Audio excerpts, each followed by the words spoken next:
Okay, already. This season, we're coaching someone through what so many of us go through. I'm Alison. I'm Michelle. Meet Sophie. She stayed too long, she'll break up, she'll heal, she'll date, she'll spiral. She's you, she's us. We'll walk with her and you through every phase, from heartbreak to wholeness. If you're tired of the chaos and ready to thrive in singlehood and in love, welcome to season 3. Oh, that was so so close. good. Recording in progress. Hello. Hello. Welcome to episode 4. And we're back this new today. season. Yeah. And we're back today with some more questions from our dear Sophie. And things are getting rough. And then she was trying to talk about it and she doesn't know what to do right now. And she's just getting really bad advice from people, as they do, because everyone thinks that, that they can just give advice like that. Yeah, I love it. People just mean well, but don't really understand sometimes that what works for them doesn't work for others. So she's a bit frustrated because she's hearing different things from different people, and some things that worked for someone else aren't working for her. So she is, first of all, wondering, I think this is the question that a lot of us are wondering, because we love and we feel it and we just want it to work, but it isn't. And so she just wants to know, is her love what's gonna be enough to help them fix this broken relationship, or do they need more than that? I mean, what you said, what works for other people doesn't necessarily work for her, and therefore for, other people. Yeah. But I would add that also some people will give advice because that's the advice that they've received and they want it to work for other people, even though it's not working for them, because they want to feel better about their choices. This isn't done, this isn't done manipulatively or horribly at all. It's just done I think it's completely, a normal kind of reaction of just like, oh, I'm making this choice, I'm not feeling good about it. So if other people are making the same choices, then it will make me feel better about it. So yeah, I think it's, proceed with caution. And what I would say to people that I talk to and to Sophie is choose one, maybe two voices and just listen to them. I think this applies for everything. So for us, we're going to talk about relationships, but it can apply, I think, for business or for dieting or whatever. Like that, your diet is a good example of just like, if you're going to do, several diets at the same time, then it doesn't work. You need to just choose one, stick to it and see it through. And take it with a grain of salt as well, in the sense of just because it worked for someone else doesn't mean it'll work for you. And even if it doesn't mean it will work in the same ways, because every person is different, every relationship is different. And when you get advice, you have to tailor it to you and not take it as a step-by-step guide to saving your relationship, or take it at face value. You have to understand why it worked, how it worked, and how you can apply it to your relationship. So, if someone's saying, we just, I don't know, talked about it every day, for some people that can be exhausting. For other people, that can really help and ground them to have a solid talk every single day where everything is opened up. And for other people, it can just be exhausting and it can cause more strain on them. So again, it's, that's just one example out of many. I agree. And I think we have some examples right here of Sophie kind of hearing different things from different people. One of the things that she keeps hearing is that love is enough, or love should be enough. And yeah, exactly. I mean, I'm reflecting on my own kind of relationships and kind of, I have an amazing example because I keep talking about them all the time. And there's a friendship that I like, a friend and her relationship that I talk about all the time, and then my brother and his girlfriend that I talk about all the time. And both of these, like, they love each other, but there's so much going on around them. Like, they don't have the same values. Are you, we value, one person's value is travel, the other person's value is kind of staying home and being with the family. That's not compatible. Or, one person's value is career, the other person's value is simplicity and things like that. And that is just, those are two opposite. Like, it's good to have opposites attract, and it's good to have, different belief systems, because I believe that it enriches the relationship. If you can build on each other's strengths, but there are some things that you just can't. And Hmm. so even though you love each other, which she loves her boyfriend for sure, it's Yeah. still not enough. And you need everything else. You can't, loving each other won't get over the fact that this person has a gambling problem, or won't, the fact that this person is polyamorous and needs to have several lovers and things like that. Love is important. I mean, obviously love is important, but it is not the only thing. Yeah, I think especially like taking into consideration everything we were talking about before, as in how are they in arguments that you're having? Are they just trying to jab you and hurt you and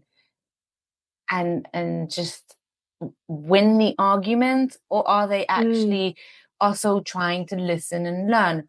Are they, being a true narcissist and just thinking of themselves? Or are they, trying to navigate and see how they can take both you and them into consideration?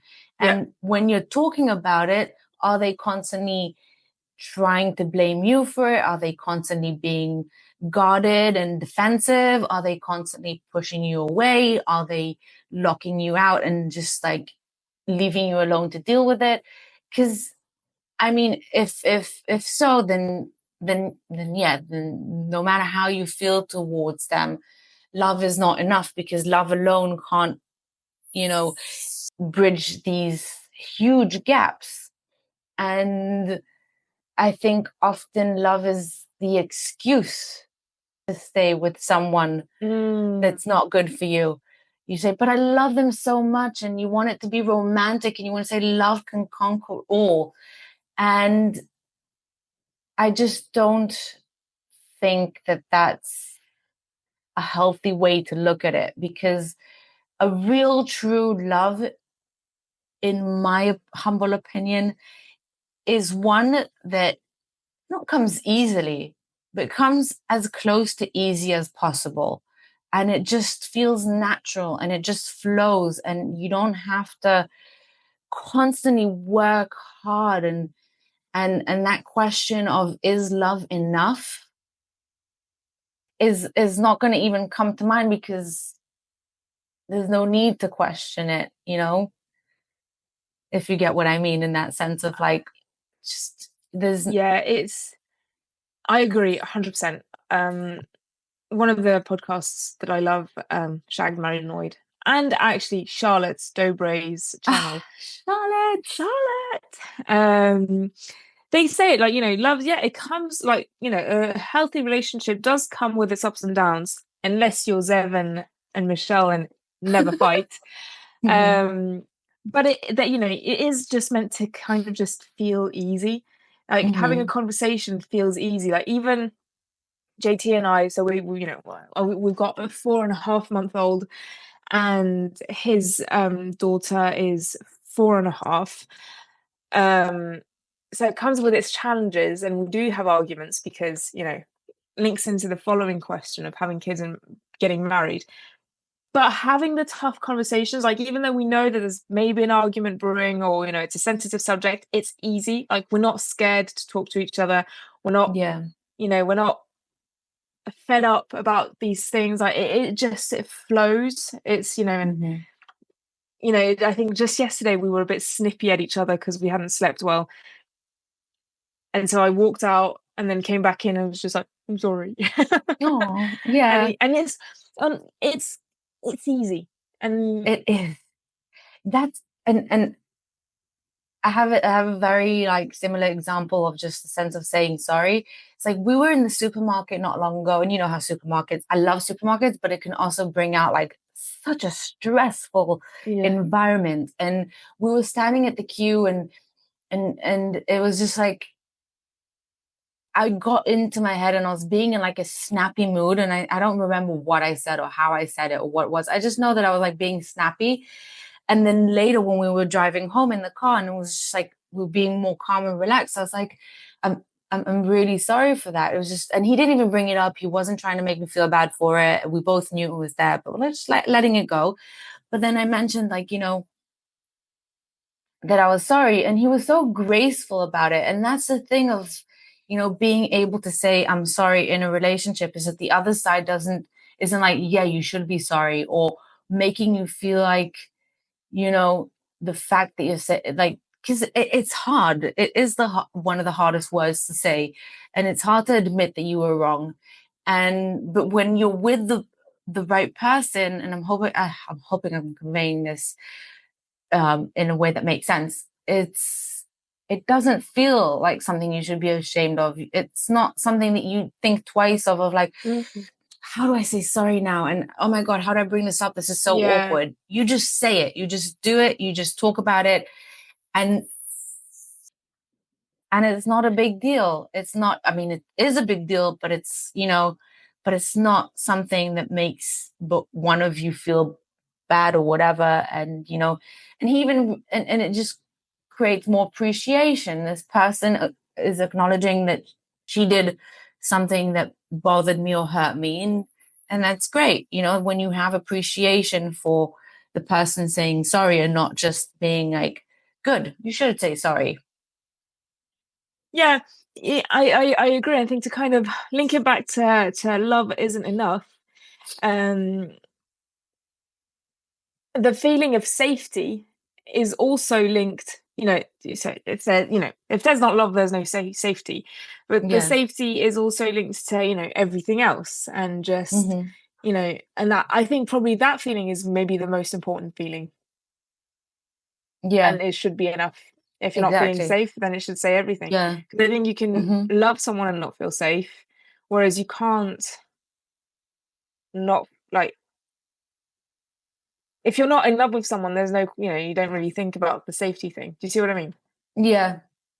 Yeah. If there's no feelings there, then you can't feel safe with someone you don't have feelings for, or that they don't show affection and feelings to you. It makes you feel like more guarded. And I think it's hard to trust someone when there's no emotions there. So yes, Mm. love is necessary and it's It's crucial kind of for like flour in a cake. yeah, yeah, It's exactly. It's the it's the main main ingredient, ingredient. but it's not the only one. Exactly. And as if you're not, if you both see it differently, or if you use it differently, or if you say it differently, sure it can work. But if there's these huge gaps and a lot of different ingredients missing from this combination, then the with all the sorrow and with all the pain in it, then maybe it's time to let go rather Mm. than hanging on by a thread just because there's one ingredient over there that just, You're not going to live off flour. no, even if it's the best, most expensive, luxurious flower in the world, Mm.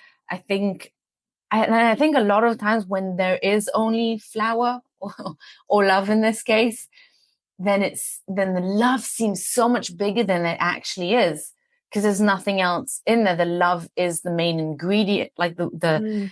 it's like the only thing that you're relying on. So it seems like so much bigger than it is. But when you take a step back and realize how many things are missing, then maybe the love isn't that great as you Yeah. think it is. So I think that's a good kind of segue into getting married and having a baby.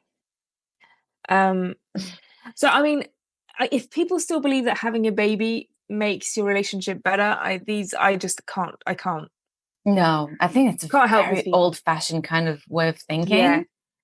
it's. I mean, I can't believe that Sophie is still receiving this type of advice of. Well, I Have a think, baby, it'll make everything better. Nah. yeah, but I think if you're getting your advice from, let's say, I don't know, parents or aunts and uncles Grandparents. and things like the Yeah. grandparents, yeah, exactly. Then that's the advice that they would give. Like, suck it up, have a child, and then, even if it's not, because you could Suck it say, up, make a baby. yeah, just make a baby. Because you could say, okay, the baby can sort of bring more love into your life, or Which is the true. baby can just be a distraction. So there's two Which is kind of, true. yeah. So like, because they say a lot of times one of the reasons why a lot of couples fall apart because they have kids and then they drift apart because the kids are the focus and they don't communicate as they used to, or they don't invest in much in the relationship. So so the baby in that sense could be just, a good distraction and a way to not focus on the relationship and just put a big old plaster on it. Or it can just sort of, I don't know, rekindle something of like, there's this little baby and, there's so much pure love and affection for this little creature that comes into the world. And so it's like kind of, let's forget for a minute you Yeah. know, I we're agree with having all of that. problems. And it's all true. Like, it is a distraction. It is pure love. It is, a lot of cuteness. But so distraction 100% of the time. Hmm. You're not, I mean, you're not going to bed, serene anymore. You're constantly kind of hyper vigilant and it's exhausting. And the pure love is true 10% of the time. 90% of the Hmm. time, you're dealing with a baby who's crying or who who's pooped everywhere. Just this morning, my son, he was lying down on his like playing mat and he's turning over and he was lying down and making these little noises that he usually makes. And at some point, I look at him and he'd thrown up all over and was Ugh. just kind of like his face all in the throw up and splashing around and like I was like, oh my god, like a minute Yeah. ago you were fine. So that's the reality of having a baby. And if you don't have a partner that's solid and that you can Hmm. say kind of just, I didn't shout at JT, but I say, oh my god, JT, get over here, in a kind of a bit panicky aggressive tone. Yeah. If we weren't in a good place, then he would be like, oh, F off, deal with it, things like that. I'm fed up. But no, he was fed up because he was tired, but he wanted to help me because he loves me. And that's the thing about having a solid relationship. So no, no. And so yeah, you having a baby, sure, 10% of the time, a bit more than 10% of the time, but it's giggles and smiles and everything. But the rest of it, you just hand deep, elbow deep in shit. Yeah. I remember my aunt used to say a very long time ago when I was younger. I can't remember why she would say this to us, but she was like, every time my husband wants to divorce me, I just have another baby. And then that sort of like keeps them together. And I think like the thought behind it is that you don't want this person to leave you, and it's much harder Yeah. to leave when there are children involved. And so like you just have another child and then you have to stay together and you have to make it work. So maybe in a sense of it's a bit screwed up and twisted, but it's also like kind of we have a reason to make it work now. We have this huge thing in our lives right now that's counting on us. And so, you know, there's no choice. We have to make it work and we have to find a way. Yeah. But it's again, just like love is not enough, having a child is not enough. And I think, especially coming from a divorced family, I think and I'm the most like one of the most like, best case scenarios of like my parents both put in a lot of effort to make our childhood and our life really well, really good. But it's still, no matter what, it's still just isn't great.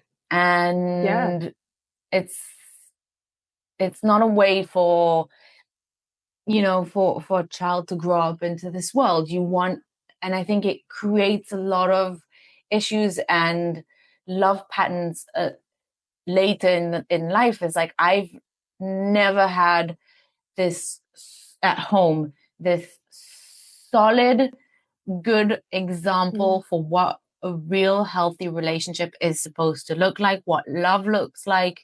You can see it in your friends' parents. You can see it your father's second marriage, you can see it in like your friends and family and whatever, but you're not seeing it at home. Mm. And it's, for me, it made me very scared of love and relationships. And I'm like, I don't want to end up divorced. And that's great that it gave me that sort of defense line. But it also, you lack this fundamental source of an example for real healthy love. So, having a child and getting married can help, I guess, in a way, but Mm. it's not enough on its own. And it can just cause more issues down the line. And especially like if you don't want to, pass these issues on to your next generation. Yeah, and it's, I completely understand the example of like, he wants to divorce me, so I'll just have another child. You know, and it probably works because men tend to stay in relationships where there are kids involved. Like women leave Yeah. more easily. But what do you want your relationship to look like? Hmm. You know, Yeah. just that, I mean, getting married doesn't fix everything. I don't think getting married should change anything, to be honest. No, it's just this piece of paper saying that, that's it. That's official. And it's supposedly harder to break up now. And it's supposedly, you Just more know, expensive. yeah, exactly. So, There was this one episode of Love is Blind where I think this was at the beginning of when we started Pop Culture Cupid, where the person said, I'm about to make the biggest decision in my life, i.e., getting mhm, married. And it kind of, uh, getting yeah. married should not be the biggest decision of your life. Having a kid should be the biggest decision of your life. But getting Hmm. married, it should just be, no, this is completely normal. Like, we love each other. We're going to stay with each other's lives forever. I personally want to get married. I find the fact, belonging to JT and JT belonging to me in a healthy way, very romantic, like just kind of Yeah. being a unit. I love that. But it won't be the biggest decision we make. Like having Teddy and buying a house are big, big, big, big decisions, but getting Yeah. married should just be the normal. Yeah. If anything, it's very easy to get married. It's very easy to get a divorce afterward. Well, not easy, but it's like, it's not It's like the just, hardest thing. You yeah, you don't have to study 4 years and get a degree to to get married. You don't need to, I don't know, go to the gym and train every day, like every other day, and work out to like to get to stronger, get buff. whatever. Yeah, to get married. It's just, it's a very simple procedure, and it's not something that like I can think of so many other things that are much much harder, and it's not. Mm. Yes, it's a decision that you shouldn't take lightly, and it's something that you shouldn't do with just anyone, but it's not the hardest decision you'll make in your life. It's not the biggest. It shouldn't be, and when you give it that much weight, I think it makes, I don't know, it just puts so much more pressure on it, and it makes it, you know it's not the getting married part, it's like the being with the person part. It's, Yeah. you know compromising, it's having discussions, it's, I don't know, finding activities to do together, it's spending quality time together, it's going on dates, and investing in yourselves individually and together. So like, it's not just the get married part, if you get what I mean. Yeah, yeah. Our time is running out, but it's just Yeah. there was this episode of Diary of a CEO where he interviewed, well, I can't remember her name, Emma something. Well, basically, she was saying, yeah, manifesting isn't, you can't just think about something and it happening, and then you have to put the work in. And the same with getting married, you Exactly. can't just get married and then think, okay, we're together forever now. You Yeah. have to put the work in. Yeah, I mean, in a way, it gives you more of like an anchor of like, it's not as easy to up and go if you're not married, but it's still not enough, and you still have to put in a lot of effort. And Mm, yeah, just like everything, yes, manifesting helps, but you actually have to, the reason why it yeah, works is because you match your actions to your thoughts and to your exactly. beliefs. you're behaving in the way that you want the results. You're Yeah, not just, exactly. it's Expecting the results to intrinsically happen. believing. Exactly. It's just like, you believe that this is how your life is going to look like. And so you Yeah. behave in the way that your life is going to look like. Not you believe that this should happen and now you're waiting. Yeah. It's kind of like, I know I'm going to win the lottery. Do you play the lottery? No. Exactly. Yeah. I'm talking about Yeah. lottery because we're dead set on winning the Nice. lottery. That would be fun. Have you actually filled Katie's out a form though? no. Exactly. So yeah, expecting something to happen without actually putting any work is not going to work. Yeah. And taking it back to the first question, expecting your love to fix everything is also not going to work, because love in itself is not, it's not a tool. It's not something physical. It's an emotion. So, it can't really, yes, it can help and it makes things easier, but it's not, it's not enough. And, same goes to getting married and having kids. It's like, yes, it can help, but it's not enough. And again, it never comes down to just one thing. It comes down to putting in the Many effort. things. Yeah. And just having all the set of tools. This is what, and if you take the example of filling out the lottery, filling it out once is rarely going to do anything unless you're really extremely lucky. And I never believe in luck. So, it's a matter of like continuity of like trying again and again and putting in the work and, finding the right numbers and whatever. It's a terrible example, but like, you know what I mean? It's like, if you want to win and if you want to succeed, it's showing up again and again and trying and putting in the effort. So trial and error. Yeah. So hope this helps, Sophie. Yes. And I hope this puts things into perspective, and I hope it helps you understand as well, like what, to take advice with a grain of salt, even if it's not intended to be bad, it could just end up being bad. Yeah, it's all coming from a loving place. It's all coming from a loving place, and it's just, listen to it. You'll know once you've heard the advice, you'll know if that rings true for you or not, and then just listen to that, and then just, thanks, but no thanks. Yeah, and you have to be honest with yourself, brutally honest.